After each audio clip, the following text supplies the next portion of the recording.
This is the Sports and Society podcast, where we go beyond scores, statistics, and personalities to focus on issues and controversies in sports worlds. Your hosts, Jake Oakley and Jeff Montes de Oca, are sports sociologists and the authors of the book, Sports and Society, Issues and Controversies. The episodes in this podcast give you a behind-the-scenes look at the textbook with stories from our lives as scholars and athletes, as well as providing analysis of ongoing issues and controversies in contemporary sport worlds. We welcome hearing your thoughts and analysis, so please use this space to engage with us about the textbook or any of the topics we cover in this podcast.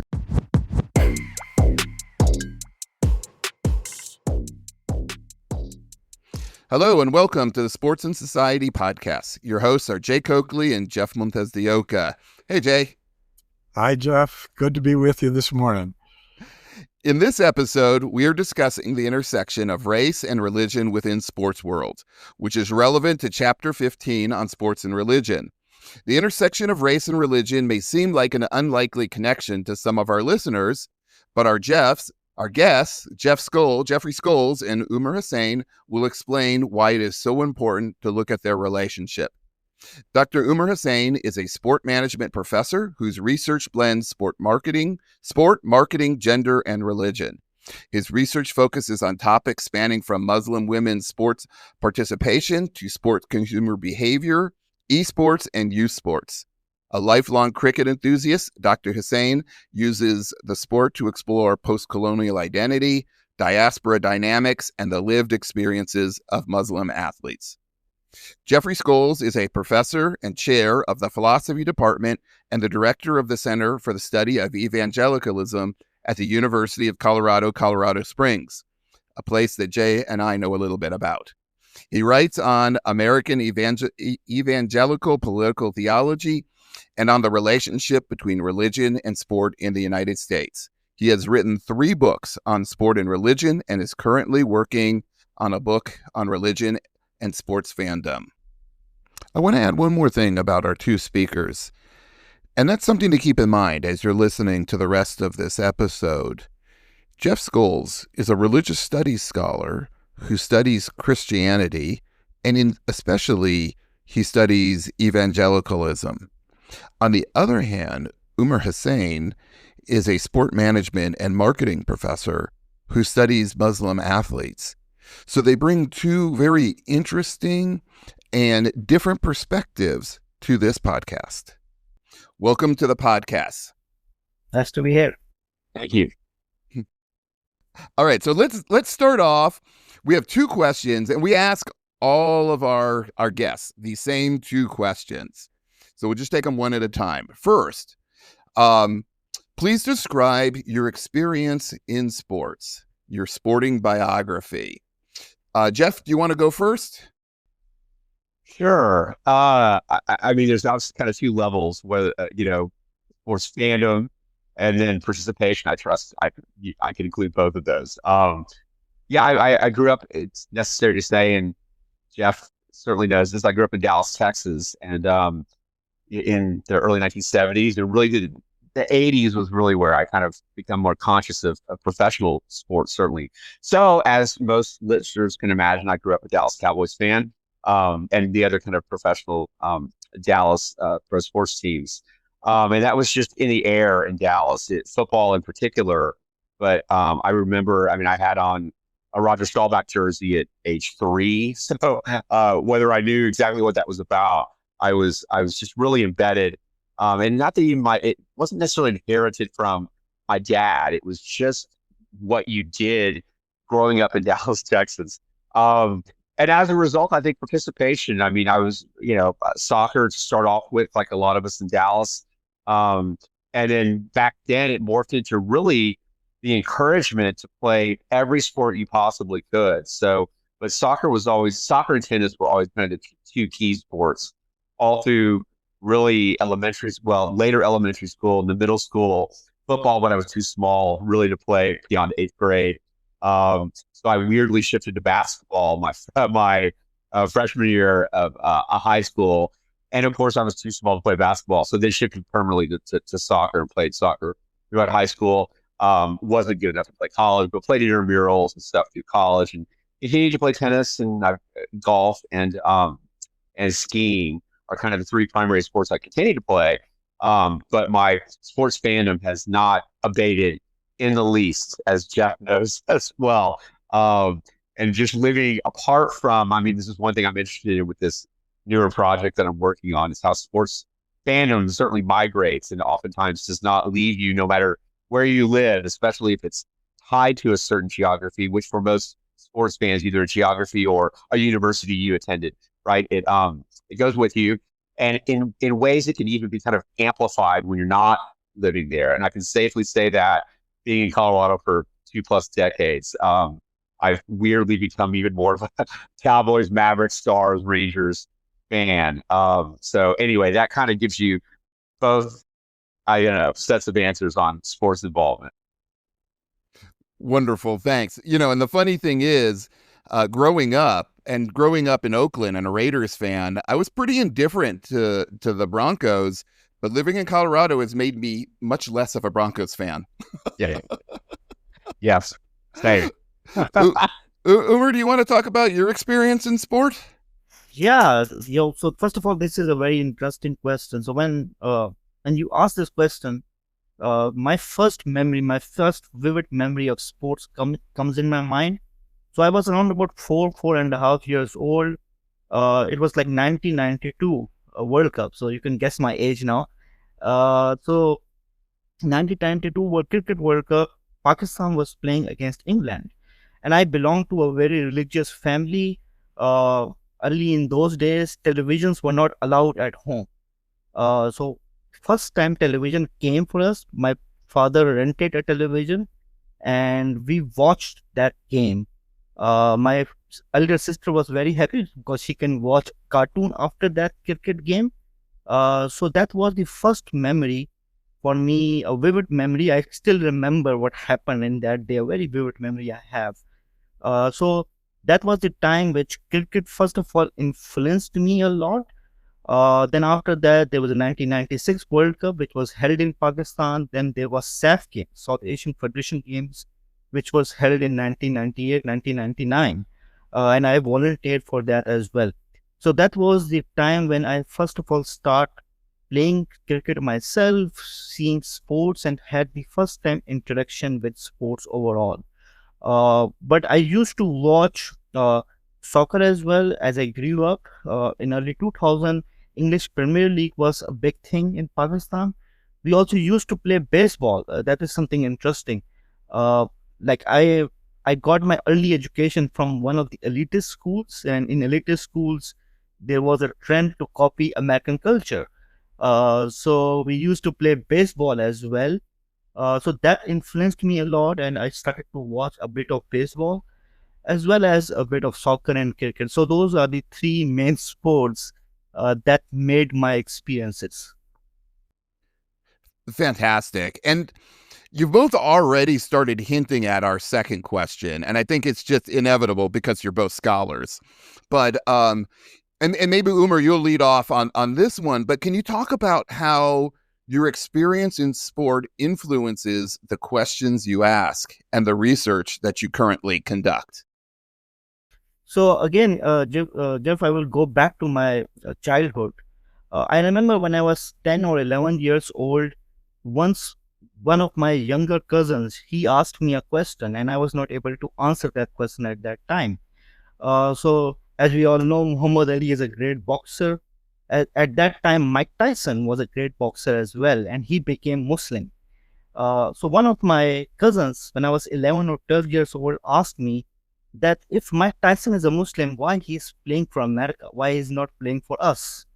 And I was not able to answer because I was young at that time, because I cannot understand what is nationalism, what is identity, So as I grew up, I became part of different organizations. I used to work with developmental organizations. A lot of Afghan refugees came to Pakistan. So we use sport as a mean of social integration as well. So it was part of my work as well as my own background, that how I grew up. And I also used to play cricket till my college. So I guess those had developed my experiences of understanding sports and trying to answer the research questions, which I tried to answer right now. So yeah, so that is the overall experiences I. And Jeff, how are you applying that your experiences in sport in your research? Yeah, I think just as I said earlier, just from an early age, knowing not only the importance of sports to me and its deep significance, just growing up and looking around, and whether it's through consuming sport or participation in how serious it is. Um, when I started to get into my graduate program in religious studies, it was really surprising to me how little focus anyone doing religious studies or theology were focused on this thing that I knew instinctually was so critical to our understanding of culture and politics and economic everything. Um, so it was just kind of in the end a somewhat natural fit to try to put the two together. Challenging, certainly. Maybe Umar can probably speak to this as well, because there is not a ton of literature on those who do put the two together. But just this abiding drive to do so, just because it's not, and it's not just because I love sports. It's this recognition of a kind of universal love and passion and consequences, certainly for sport, on a whole host of things that supposedly don't have to do with sport, including religion. So I think with putting religion and sport together, it's opened up all kinds of avenues for me. And my current research on kind of religion and sport fandom, there's this operating question on, is sports the new religion? And what people usually mean by saying that is not necessarily participation in it, but fandom. The ways in which fans are devoted and act in certain kinds of ways. Is this functionally the new religion or a religion, right? We can talk about that question, I'm sure, in a minute. But I think there's questions that just arise naturally that put the two together out there.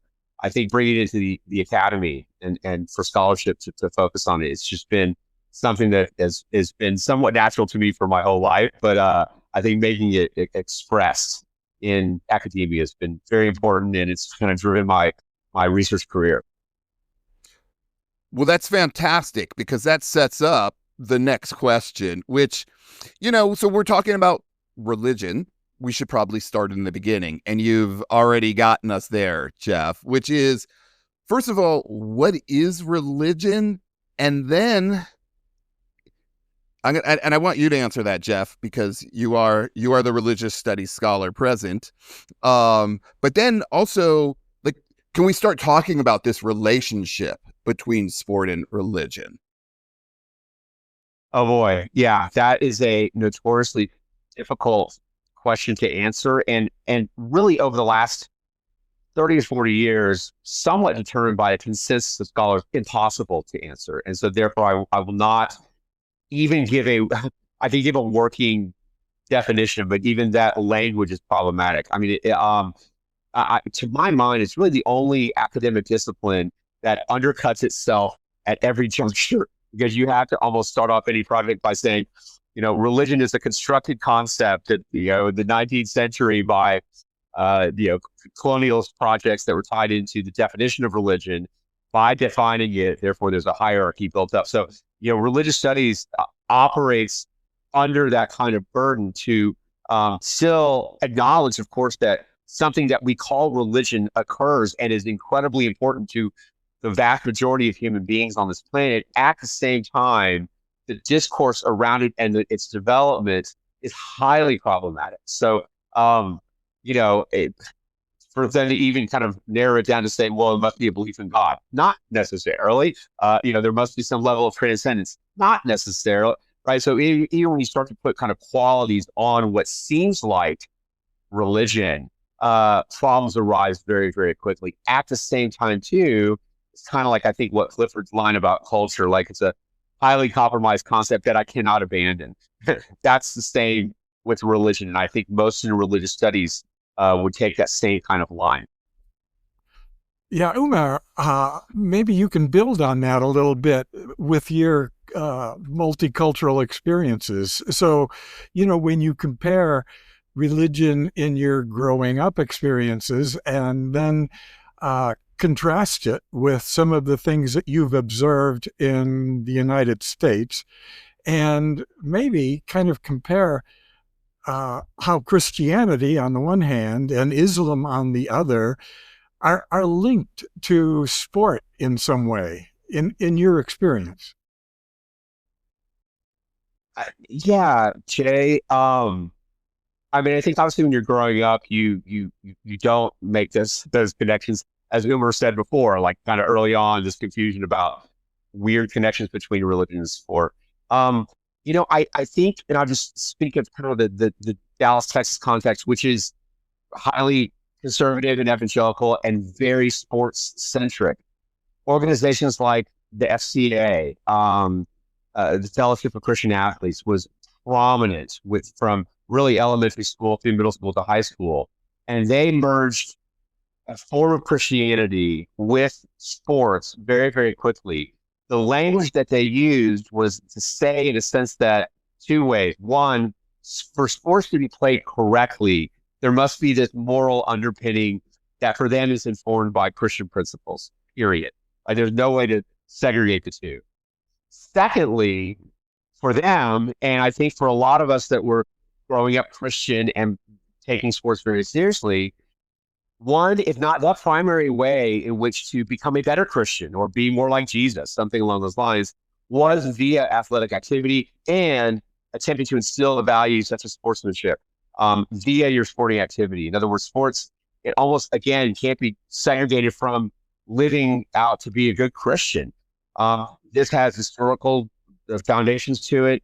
There's a term called muscular Christianity, which I think y'all talk about in the book quite a bit, where kind of a move in the late 19th century, mid to late 19th century in Britain and then later the United States, to kind of yoke athletic activity, in particular with young white men in the late 19th and early 20th century, to a form of Christianity that built up Jesus as weirdly and not biblically an athletic, strong person. Therefore, it's not just about spiritual gifts. It is, but to get those spiritual gifts, one must work on the body. And sport, of course, is this context with competition and rules in which the body can be expressed in a more perfect Christian manner. So historically speaking, and that remnant of muscular Christianity clearly is still with us today. It's taken on different forms.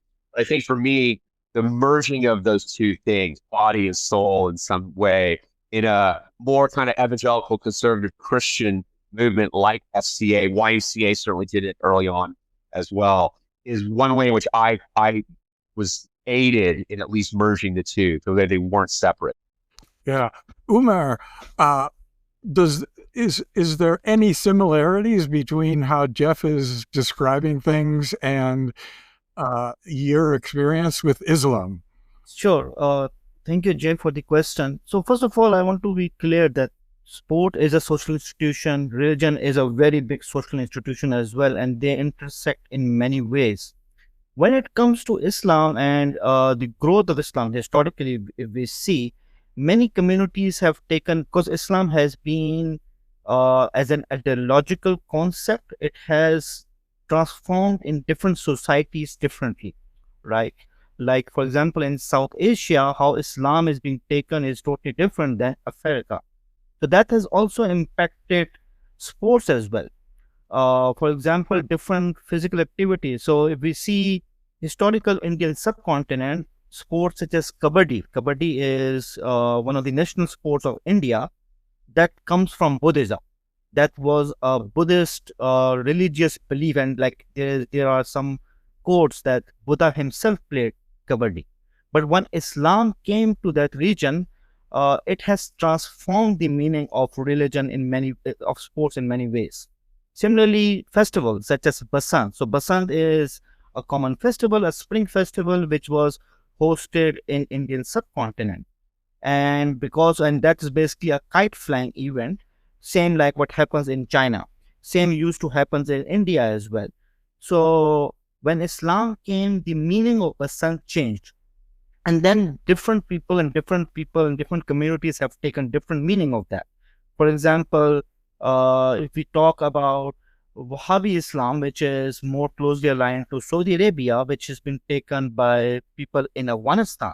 So they perceive Islam or Islamic values differently as compared to Islamic values which are being taken by Muslims in India or Pakistan when it comes to sport participation. So because it is so big, like there's a 2 billion population, with 57 different countries, with different backgrounds and cultural backgrounds. So in different ways, sports have intersected. So I would like focus more on the Indian subcontinent because that is the history I read and this is from where I belong to. So because of British colonialism, it intersected with religion. For example, when British Empire was in power, they used to have cricket matches between Muslims and Hindus to create a divide. There was a very famous tournament known as a Concolor tournament. It started in 1912 till 1940s. And the basic purpose of that tournament was to have a division between Muslims and Hindus so they can play cricket with each other. And then the European need to play them against them as well. So sports such as cricket became a part of division as well as national identity. It became part of religious identity as well. If people like if a team from a Muslim background wins, it gives them a national identity against Hindus. It gives them a national identity against Europeans who were participating. And then this is before independence, and that has now transformed after independence as well. So that is why right now India and Pakistan cricket matches are the most watched sporting event across the globe. But it has a historical background. That's why it's used to be. So that's how I see that how sports, organized sports, currently have intersected with colonialism as well as religion, Islam in a way. That's fantastic. Thank you so much, Umar, because you're really getting at something that I want you both to address. And you're already addressing it, Umar. But and it gets to what we want to talk about in this episode, which is the relationship of religion, race, and sport, which I just don't think is intuitive to a lot of people. I think it like seems counterintuitive. How can you talk about race and religion together? And you also brought this up, Jeff, because you started talking about muscular Christianity. Could you expand a little bit more on the role of muscular Christianity within the British Empire and how that really drove what people in certainly North America and Europe think of as sport, right? It's like the British sports, the British colonial sports are so definitional of what so many people now think of sport. And so how could race intersect with that? Yeah. So obviously we have to link many things back to industrial capitalism and the rise of it in the 19th century, early on in Britain and Germany, and then later in the United States. And with the shift from agrarian to factory work and urban places to live, and this kind of Victorian age fear of young men getting soft, whether that was true or not, or not only quote unquote soft because they're not lifting hay bales, I suppose, but beyond that too, the kinds of temptations that were occurring in cities. Hence, the temperance movement moves out of this, and different kinds of actions in the United States later on to kind of discipline men. One way that the founder and the later founders of the YMCA in the mid part of the 19th century in Britain schemed was that to again align it with a form of their version of Christianity. In other words, it's not just enough to say, hey, you need to get in the gym and participate in these burgeoning sports. To theologize it would give it an umph, right? If you could somehow make Jesus somehow athletic and therefore to be a good Christian is to not just, to exercise the body while in cities, and hence also the beginnings of the rise of modern sport, baseball in the United States in particular, which was really kind of agrarian carve outs within urban environments to replicate some kind of pastoral image, right, from the past while still living in the city. But I think as it ties into race, there were also, post-emancipation in the United States, serious fears about free Black men in particular, a whole host of fears. But that certainly drove muscular Christianity to be a racialized movement without any question about it, right? It was about white men building bodies, which the fear was that Africans, later African Americans on plantations, were already built up and strong. And therefore, if white men in particular working in urban environments don't do the same, we're going to have some real trouble on our hands. So there's a racialized component always, I would argue still to this day, around muscular Christianity that can't be separated. And just to say that it's a Christian movement that's for spiritual uplift is not correct. And Umar, can you talk a little bit more about this as well, particularly in how these ideas and practices got picked up in the South Asian continent? I mean, you've already started laying out a racialization pattern tied to different national identities in South Asia, but talk more about this. It's like particularly your sport, cricket, right? How that was adopted and the meanings that takes on. So, Jeff, first of all, it's important to understand that sports such as cricket got promoted not at the beginning because British Empire wanted to do that. It is not historically correct. The historically correct position is that many people from elite class wanted to socialize with the British Empire, and they created clubs such as squash club and cricket clubs to socialize with British Empire to gain the social capital. This is how cricket started. For example, if we see in 1880s, there was an Oriental Muslim group which created the first cricket club in Indian subcontinent. As in 1857, there was a war of independence where Muslims basically participated more against the British Empire, and there was British Empire basically believed that Hindus would be more preferable to Muslims when it comes to job opportunities and other opportunities. So at that time, many Muslim leaders tried to use sports such as cricket to get into that elitist club. So this is how cricket started to grow in the region. But then the national identity changed with time as the movements, uprising of different movements started of independence.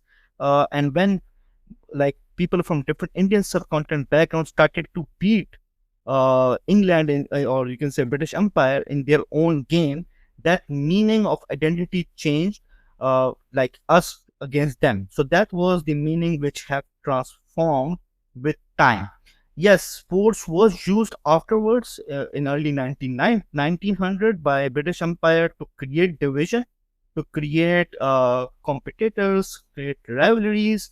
But at the beginning, it was not because of the policy of Englishisation. So Englishisation is one of the policies which British Empire started, that was to promote English values. But sports was not the primary method to do that. It came afterwards. Then if we talk about right now, the current situation, because there were different traditional sports as well created in Indian subcontinent. For example, when Taliban came into power early 1990s, they finished sports such as Bushkashi. So Bushkashi is an indigenous sport of Afghanistan, which was played mostly by people from Persian background, or people from Turkmenistan or Uzbekistan or Uzbek background, which are there in Afghanistan. But when Taliban came in power, they took away that sport.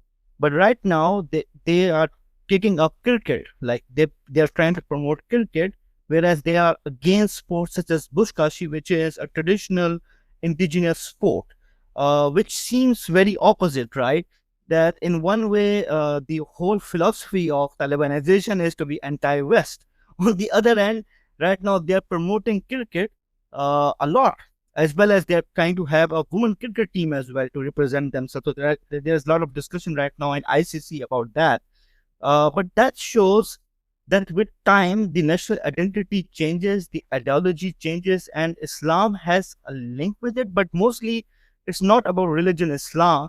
It's mostly about how Islam has been interpreted by different communities and how they have tried to intersect that with religion. Because for many centuries, there was a belief that Islam believes in modesty. So the idea of having, you can say, grand events such as sporting events are not feasible or not directly related to Islam, or somehow they are anti-Islam. So the idea of modesty challenges that idea of sport governance right now. But with time, we have seen changes within the Islamic culture, within different communities, how they perceive, and then the racial part, like people from Indian subcontinent, people from Afghanistan, people from Pakistan, people from different other regions, how they have used or intersected Islam with religion. So it has changed, the meaning has changed with time. Yeah, and I guess one of the follow-up questions here could be, what happens when immigration occurs and people move to the United States or to North America generally? How does this connection between religion and sport get transformed, in light of people's individual cultural backgrounds and specific religions? We hear about a lot of athletes in the United States, for example, who are Muslim athletes, and I'm wondering what happens to Islam during that transition from various parts of Asia to the United States when people are playing sports, especially the black athletes. So interestingly, for example, it is basically used as a social capital. For example, there are a lot of South Asian cricket clubs here in the US. So if an immigrant comes to the US, he or she will try to be part of that cricket clubs. The idea here is to gain access to different people, get references, know about community. For example, if I wanted a rented apartment, and if I go to a Friday cricket game, I will get to know many people there. So I usually myself go and play on Friday here at Wilkes-Barre in Pennsylvania. One of the motives for me is to know, is there any rental new spaces available or not, if there is house to sale or not, right? So here the sport is used mostly for social networking, gathering purpose, giving an identity of community. I guess same goes with people from the African background as well. So here in the US right now, it is more used as a method to gain the social capital, and how we can get references and access to each other and develop that sense of community and identity within the US as well. So right now there are different cricket leagues which have started within the US. If you see the US cricket national team, 98% of them are immigrants from South Asia, right? I think there is only one or two American athletes. I don't know how they got into the sports, but like all the team which performed really well recently in T20 World Cup, it was held in the US. All of them are immigrants, and most of them are immigrants who are not born here. So most of them come from India, from Pakistan, from Sri Lanka, from Bangladesh, and they are participating here in sports. So recently I did another study in Qatar as well, and I found that as well similar thing, because in Qatar and Middle East, cricket is not big, but people from Afghanistan, Pakistan, and Sri Lanka, when they go to Qatar and they participate there, they try to use sport as a method of social institution. Sometimes, for example, it is used as a purpose of immigration as well, to get, like, for example, for different clubs, if you want to get a new person, you might get it from the South Asian market on a cheap labor cost. So that is very common in the Indian in the Qatar, where they bring those athletes basically to play sports, but they are not given contract of sports. They are basically given contract of doing job, because they are more physically fit. So they do a lot of jobs which are very labor intensive. So they get them there because of sport, but then use them in a different way as well. So we have seen these immigration trends, and how they are being used, intersected with sports in a way, to develop social capital and sometimes to get cheap labor as well. Yeah, I think for the students who are listening, that the important points here are that religion and sport are connected with culture in really interesting ways. And as Umar and Jeff have pointed out, initially in parts of Asia, especially Southern Asia, it was tied to colonialism. That relationship between religion and sport was tied to colonialism. And now, in our more recent experiences, as we look at North America in particular, it's being tied to immigration and the adjustment of immigration to a new cultural experience, and at the same time preserving some of the things that they valued in their past experience. And so religion and sport are tied to other major social forces and changes that help people adjust to new forms of relationships, new situations, new cultural challenges, and a need for cultural knowledge. So that's a very good point, and it ties religion and sport to culture, and it makes it a perfect topic for sociologists to look at. Yeah, and I just want to add up here one thing shortly before Jeff also talks. That it is also used as an ideological lens, right? For example, when I talk about Islam, most of the discussion or discourse is about Muslim women and hijab, right? We have not talked about that, right? So there is an intersection of ideological lens that how other is being seen as well, which intersects with sports and create ideology about different communities as well. So that is another intersecting force which affects overall how sports, culture, and religion intersects. So that's actually a point that I want to come back to in a moment, Umar. But I also want to address this question to Jeff, though slightly differently. This whole idea of how different interpretations of religion, and you've really, in your book on Christianity, race, and sport, right? You address this, I think, really effectively, specifically in the question on how different Christian athletes perform religious expressions. Can you talk more? And it's a big part of the chapter now. I mean, there's a whole section on different expressions, different religious expressions in sport. So, and one of the things I think that's so brilliant about your analysis there is the way in which you talk about how athletes manifest their theologies differently across race and differently across interpretation of Christianity. So can you sort of just lay that out for us and explain your whole sort of analysis there about the religious expressions in sports? Sure.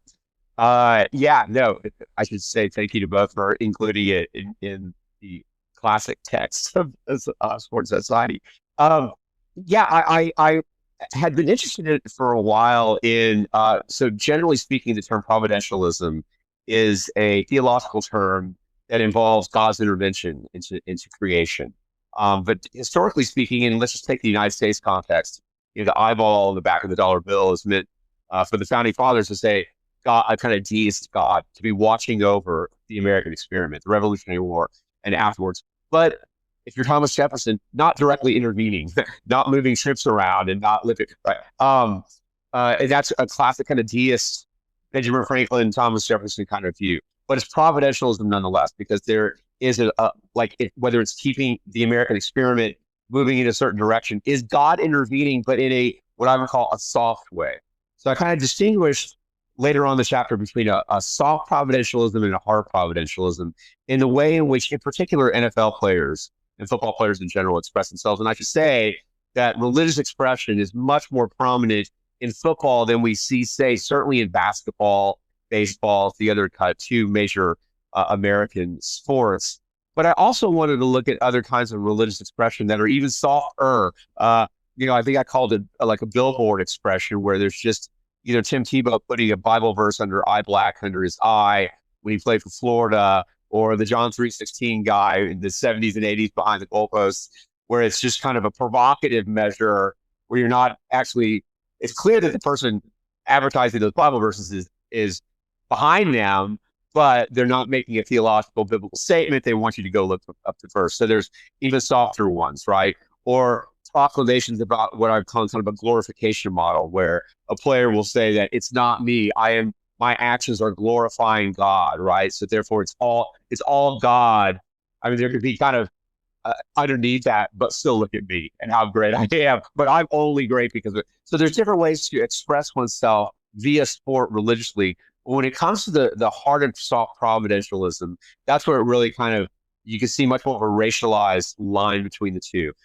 Is that what you want to be talking about? I found that there was a preponderance of African American NFL players who had no problem using hard providentialism. And what I mean by that is that praying for and talking either before or after a game, that God is directly involved in the game itself, whether it's guiding the ball into my hands or making sure we win that game, right? As opposed to softer providential statements.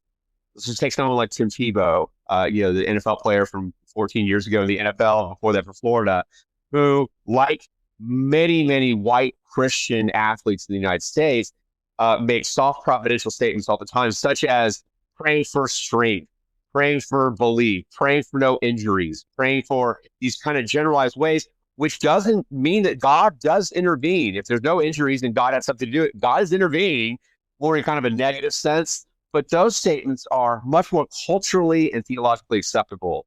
And it's almost always along racial lines. In other words, it's white players that can get away with those statements, and they're honored for those.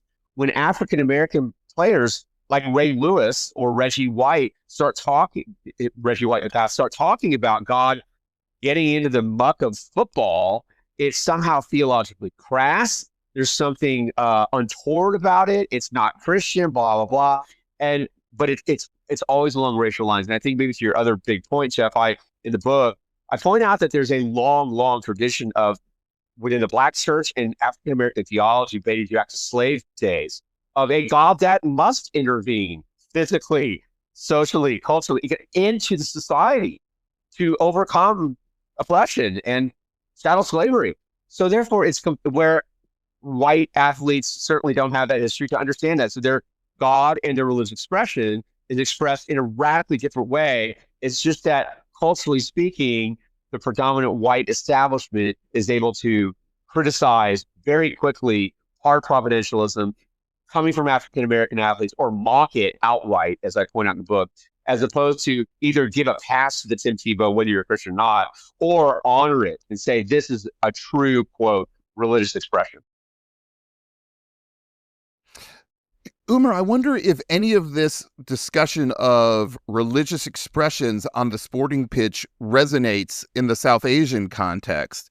I mean, it seems like in the United States, people that are Christian are many Christians, not all, as Jeff would explain, are very quick to engage in religious expressions, whether it's praying before a game, whether it's, after the game, talking about their religion, using sport as a recruitment for religion, things of that nature. How do these things play out in the South Asian context?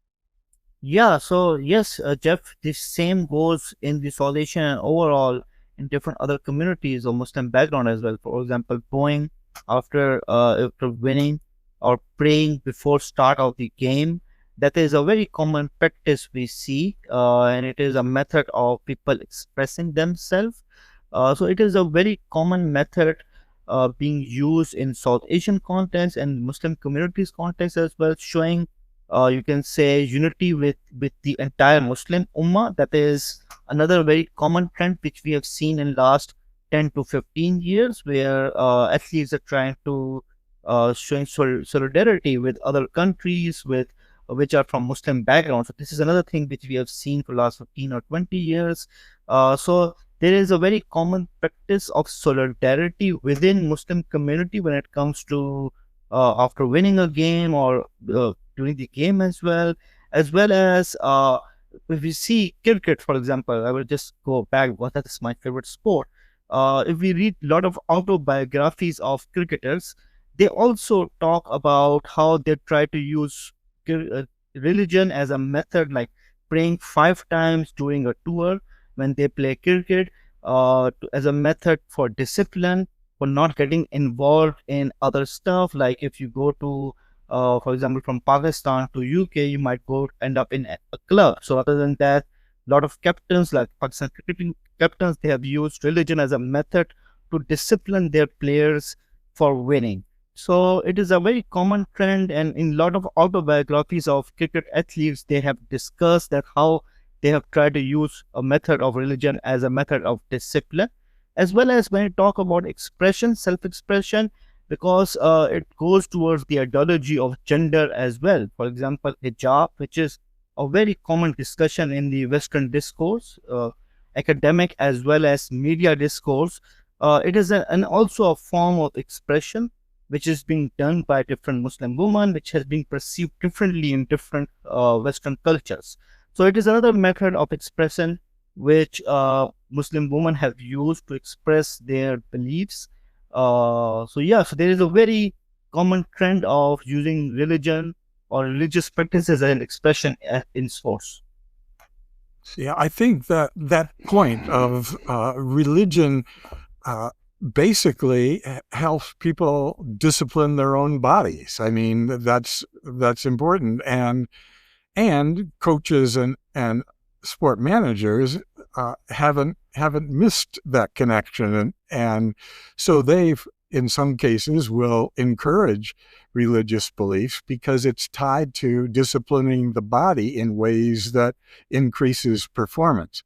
But there's a catch when it comes to women in the case of Islam, and where that connection has never been made really explicit because of other religious beliefs, Islamic beliefs about gender and physicality and dress. And so there it gets a little bit more complex, and Muslim women have to deal with that complexity and figure out ways to make the connection between their religion and their sport involvement in ways that men don't have to do.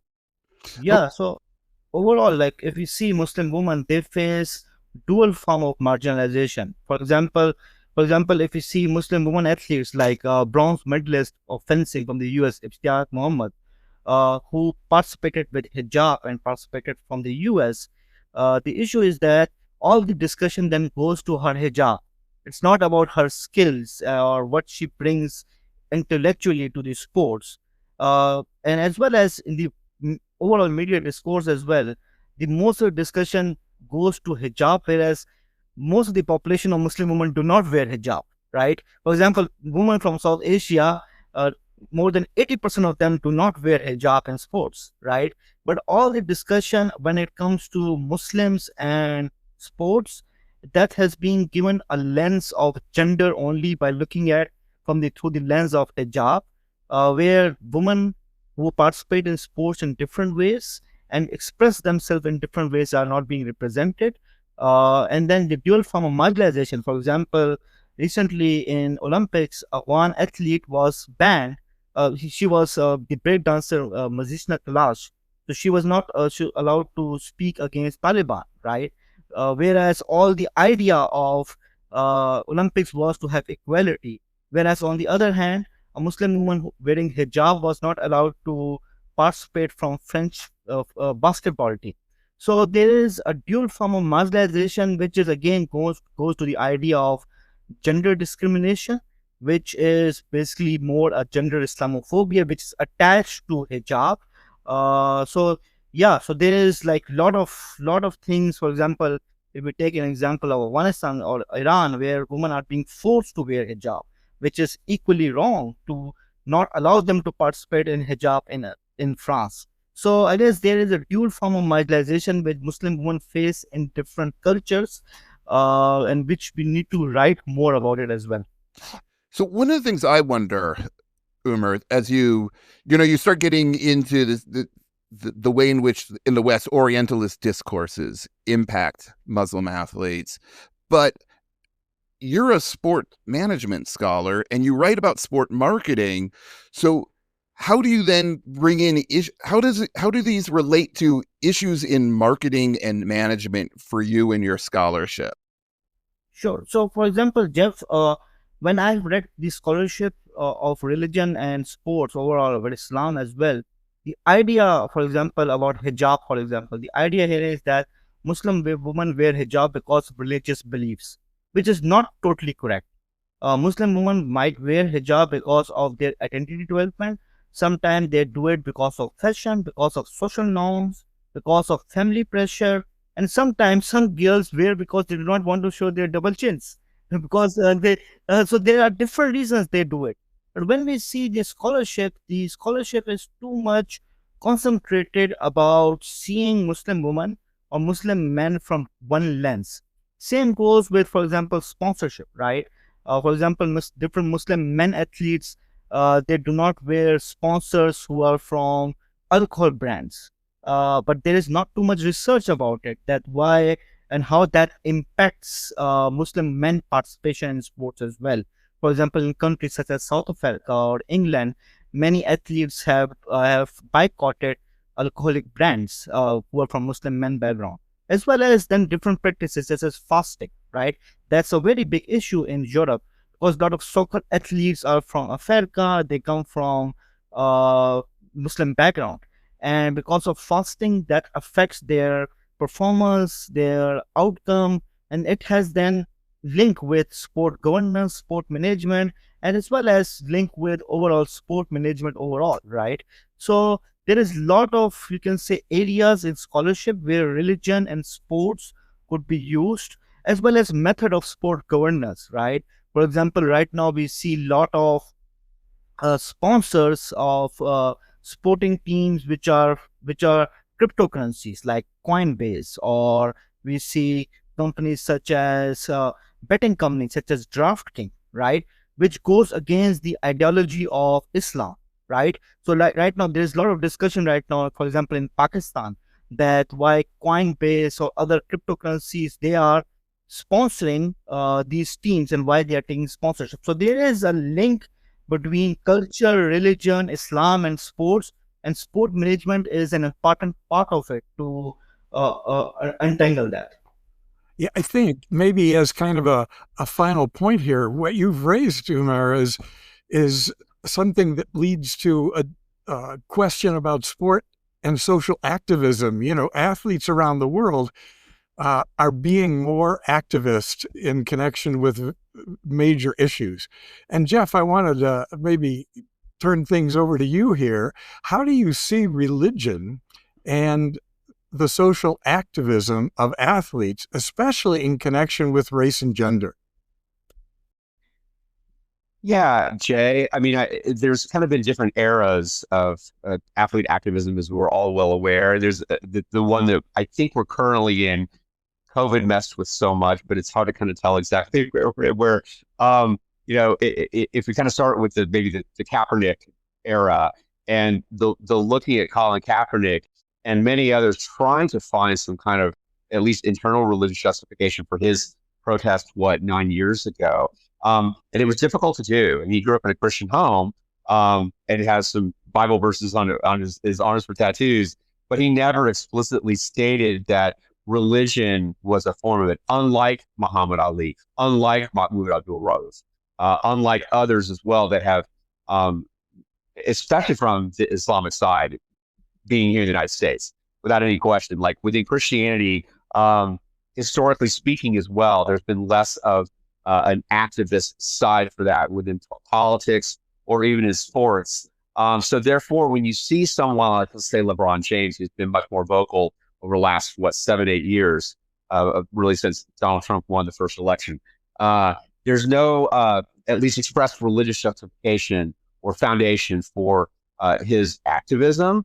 But then again, they're appealing to kind of a generalized morality, which he would probably express, say there is somewhat of not a religious foundation, but religion informs that to some degree. So there's much more of a secular voicing and vocabulary to a lot of athlete activism that I see now today. And a lot of it ties back to Back when Muhammad Ali was doing it, he knew that a kind of corporate sponsors or the kinds of things he would lose were just going to be lost. Nowadays, with LeBron James, in particular in basketball, but there are other sports as well, basketball's the primary one, where LeBron has figured into this media company that he's built he had a whole documentary series called "We Will Not Shut Up and Dribble," right? When challenged by, I think a chapter or an essay that I wrote on this, where the marketing of athlete activism is part and parcel of it. And I don't know whether religion staying out of that or informing it to some degree is just not a part of the marketing strategy for it. I'm not trying to be cynical about some forms of athlete activism, but a lot of times it is caught up in that. Whereas in the past, it was just kind of like, I'm going to do what's right. And if my religion informs that decision to protest, whether it's on the Olympic stand or not fighting in Vietnam or whatever that may be in the past, it's just a little bit different now. It's a little more complex. So we're running short on time now, so we're going to have to wrap up before too long. But I do have one more question I was hoping both of you could address. One of the things that we've talked about centrally is the way in which sport and religion are wrapped up with each other. But they're also, and Jeff, you've written about this a lot, I know, they're very different things. Even if they're both social constructions and institutions and ultimately very hard to define, they are things that we are aware of, and they're very different in their fundamental natures. And so that produces all sorts of contradictions. So maybe each of you could just take a moment and address, like, from your perspectives, the athletes you study, what are some of the contradictions that they have to negotiate between their religious identity and their athletic identity? I'll start. I think generally speaking, what I'm mostly interested in the intersection between religion and sport is what you just said, Jeff, starting with the big differences between the two. But obviously the two have gone together with these contradictions and real tension between. What I'm interested in is how that tension historically has been resolved, or at least attempted to be resolved. And oftentimes it can work in both ways. One way is that the tenets of the religion of either an individual or a group of people getting behind something has to be compromised in some kind of way. There's almost no way around that. I was thinking back to an earlier point we were talking, Umar, about kind of a cultural assimilation, particularly for immigrants coming to the United States. There was a reality show called All American Muslim, maybe like 10 years ago, and football was central. It was in Dearborn, Michigan, right? But football was going to be the vehicle through which assimilation was shown to the rest of the world via this reality show. And I also think of Notre Dame football as well, with Catholic immigration in the late 19th century, where it was football that they knew. It wasn't through theology. It wasn't through other forms of trying to, hey, look, we're Americans too. Football was the key in the 30s, 40s, and 50s for Notre Dame. But with that, there were many Catholics who were saying, is something compromised within our Catholic identity if we're going too far down this football train, right? To promote ourselves as this in order to assimilate. And I think in even like kind of the generalized Protestant Christian world, there have been concerns all along the way that sport has gotten too big. That question I asked before, if there is a question that could be answered, yes, is sport the new religion? The fact that we can even ask that is a problem for a lot of religious people and religious organizations, because it's a, quote, secular entity, and therefore it's taking too much of our attention. This is a Puritan concern from the 18th century, 19th century.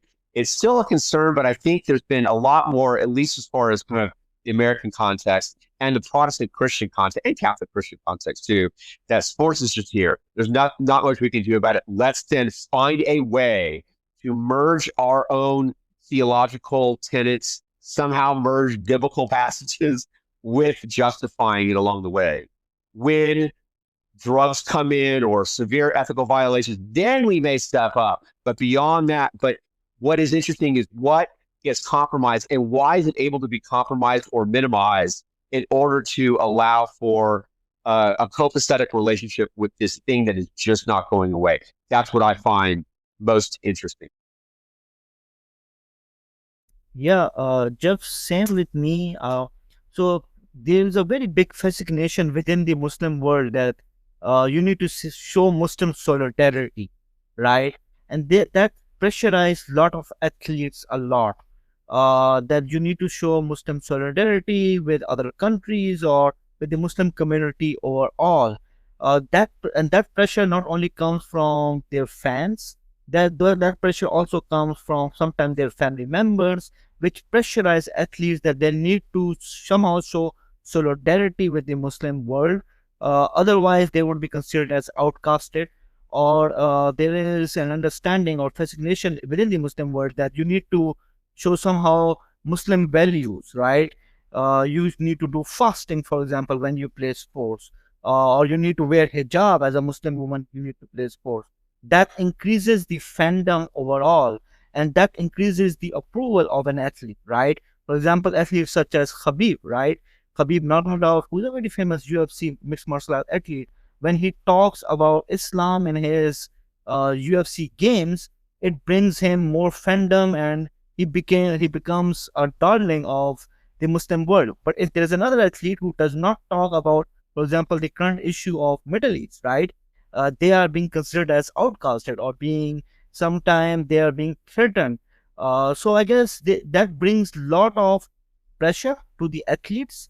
That brings pressure not only to the athletes but to the coaches as well as the governing bodies as well, with whom you need to play sports or with whom you need to not play sports. So I guess there's a lot of internal pressures which athletes go through when they participate in sports. Most of them are being affected by it, I guess, and I guess there need to be more research about how it affects their performance as well as their behavior as well. Because there is a lot of, you can say right now, the lot of discourse within the Muslim world is very much, you can say it is based on conflict. It's based on us versus them, rather than using sports, especially the elite sports, as a method of integration. Even, for example, mega sports such as Qatar FIFA World Cup, which was held in 2022, the discussion mostly about in the Muslim world was that how Qatar is being able to achieve Muslim values during the World Cup, rather than using as a recreational activity, like banning alcohol or beer, right?